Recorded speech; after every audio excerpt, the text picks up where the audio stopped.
Ancient walls and towers, for this is one of the world's most ancient cities, which now has motorways in its midst. Pathé Pictorial's magic carpet has never taken you to a place where a magic carpet was more appropriate. And whether it's a jet aircraft flying high over Istanbul, giving you a cloudy, lofty view of the mystery city of mosques, or a helicopter carpet at minaret height, you drink the magic in. The Santa Sofia Mosque, once a Christian church and now a museum, always makes you feel, even when your feet are on the ground, that you yourself are up in the air.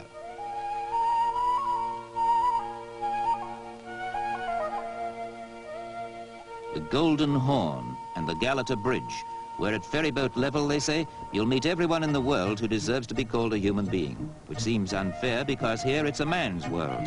Women are mostly veiled or hidden away. This is the gateway to Asia. This is Europe's last tentative outpost. It shows its ambivalence mainly by male predominance. But Istanbul largely consists of exciting waterways.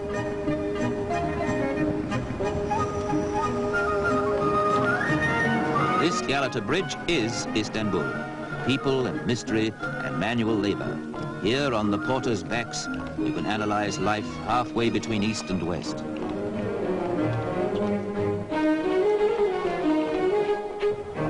You'll learn the secret of this strange place as readily from the pelican as you will from its mysterious but most hospitable inhabitants.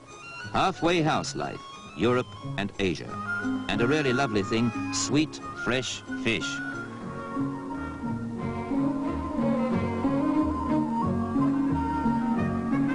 Fish from the Bosphorus, and the custom here is to grill it on charcoal. It's a custom that should spread because it's delicious. A curbside barbecue, conceived in the East and happily moving west. Go on, just dig your teeth into that bit of succulence. Or to savor the subtle flavors of the Orient, buy a bread ring and see how different and delightful it tastes. If you're anybody here, you have your shoes shined. They're dusty in 10 minutes' time, but you do it because you're floating on air most of the time in a city that's a million different places, itself split between two continents with only ferry boats threading it across that narrow, exciting waterway that divides us from Asia and dramatically links Russia and the Black Sea with the Mediterranean and the world at large. This waterway, among other things, is a city street with local transport.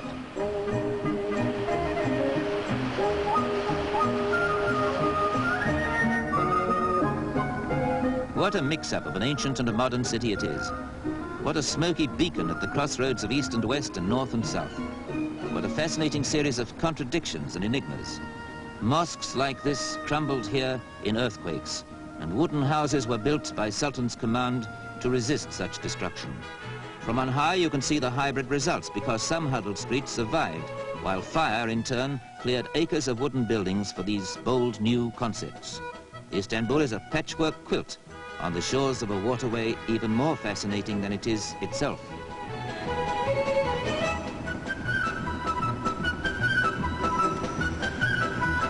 We are cruising now on the Bosphorus. The Dolmabahce Palace, the summer residence of generations of proud sultans, but more particularly the last view you'll get of the continent that cradled civilization, because half a mile across the water, it is Europe no more. See the walls they built round the last bastion, Byzantium, later to be Constantinople, the Roman Empire's capital, now Istanbul, a city that is more eternal than Rome itself, which though changing, keeps its origins and its essence intact as it grows.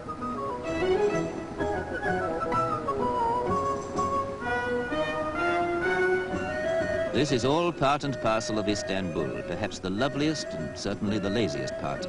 For Istanbul has now stretched out to occupy the whole 17-mile length of this fisherman's paradise. And look, those fish are still alive.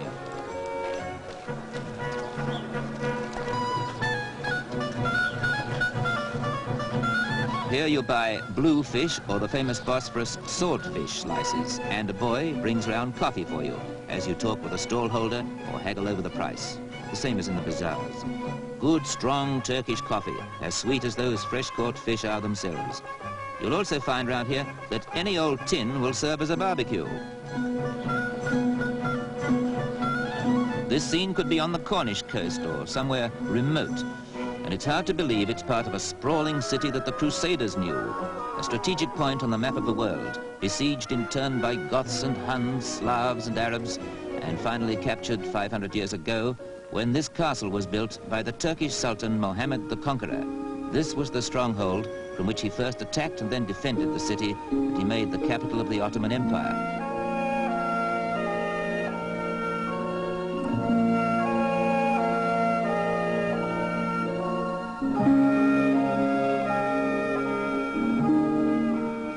You keep thinking this narrow sea is a river, forgetting it's the frontier between continents, and that the far bank is a land mass stretching to India, Burma, China, and the Pacific Ocean.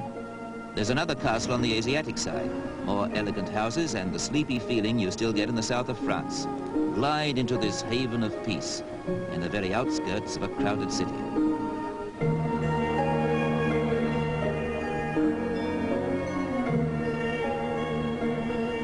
At intervals, you will hear the call of prayer to remind you that you're in a land of mosques and minarets.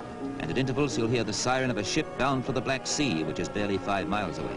For the rest, you might easily be on the Riviera, with its gay hotels and cafes in the sun. Istanbul and the Bosphorus have all this.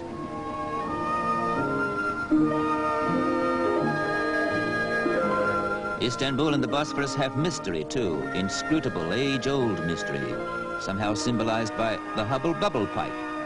You order one at any restaurant, a glowing charcoal chip perched over the tobacco to keep it alight.